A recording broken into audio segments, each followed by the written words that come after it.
Hello everybody and welcome back to Screenstars and welcome to another of my PlayStation 4 reviews, and today's review is for the Dark Pictures Anthology Man of Medan, a film that, a game that was released last year, and it's from the same people that brought us Until Dawn, Supermassive Games.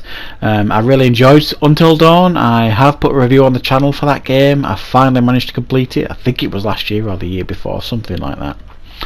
And they're very, very cinematic games, these, that are very heavy on choice and consequence, and this game is very much in the same light as Until Dawn, and we've got a cast of characters here. The most recognisable face you will see is Shawn Ashmore, who plays Conrad, but essentially what we get with this game, and I'm guessing due to the title, the Dark Pictures Anthology, we're going to get a number of games like in an anthology series, and I do believe the next one is due out in the next month or two, certainly this year, so I'm looking forward to that. And each game is about 5 hours long. That's about how long it took me to complete this game.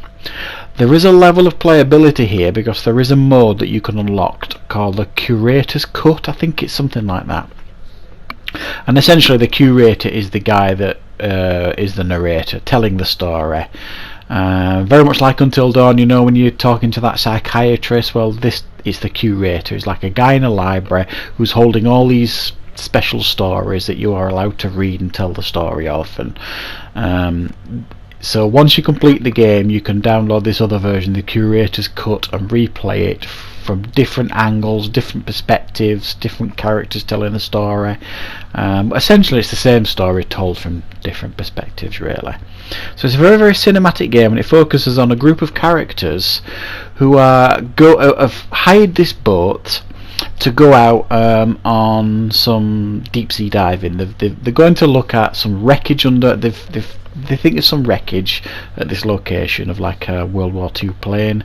They go there, they do a bit of snooping about, and then they get basically kidnapped by pirates, and then they end up stumbling on this huge Second World War warship that was lost at sea, and they end up going on there, and essentially it's supposedly a very, very haunted ship. So your job by playing this game is to try and keep all the main cast of characters alive and in one piece, which is no easy task if you've played these sort of games before. Now, it tells this story really from different characters' perspectives, so at different points throughout the game you will take control of each of these characters, and the main story loop here, or the main gameplay loop, what I mean is you end up wandering about, looking at certain objects, picking up clues as to what's going on. You can pick up notes, you can pick up books, read things in the books. You can even get visual clues as to what might potentially be happening a little bit further on in the game by looking at these pictures on the wall, and then you'll get like a flash forward as to what potentially could happen if you make a certain decision further down the road. So it gives you a little bit of a heads up, if you like, very much like what you got in Until Dawn. You got very, very similar clues in that game as well. So you end up walking around this ghost ship, basically getting jump scares, picking up clues, trying to solve puzzles, doing button presses at the right times, and making choices that will either seal your character's fate or progress the story forward for that character, if you like. So the consequences are heavy in this game, because you never really know what choice can lead, what it can lead to down the road. There's a choice I took in this game that was clearly the wrong choice. Well, I don't actually know if it was. I'm going to have to replay it. I'm about an hour into my second playthrough, like the Curator's Cut. But there's certain things you might think is the right choice, and you'll decide to take something with you, and then later down the road you'll think, oh, I shouldn't have done that, because it's turned against you, if you like. You never really feel like with these types of games that you're fully in control here, because you're not. I mean, yes, you're moving a character around, and yes, you're pressing a button to pick things up and look at it and this, that and the other, but you're not really in full control. It's very much a very cinematic experience, this game, and you need to understand that by playing it. You know, it's a story heavy game with the illusion of control, but you don't really have a great deal of control here, and the choices can be sometimes frustrating as well. You'll make a particular choice thinking it's the right one, and it turns out to be a bit of a frustrating choice later on, or you can lose a character just simply by a mistimed button press, which I think is frustrating. I found it frustrating in Until Dawn as well, to be fair. You know, a simple button press that you just mistime or press the wrong button or whatever can end up killing a character. And for a horror game, I wouldn't say that this was... I didn't find it as scary as Until Dawn. It relied too heavily, this, on cheap jump scares, i.e. opening a cupboard and a rat jumping out, you know, going around a corner and someone giving you a scare, or very basic jump scares, or, you know, looking at a corpse and its head turns or something like that.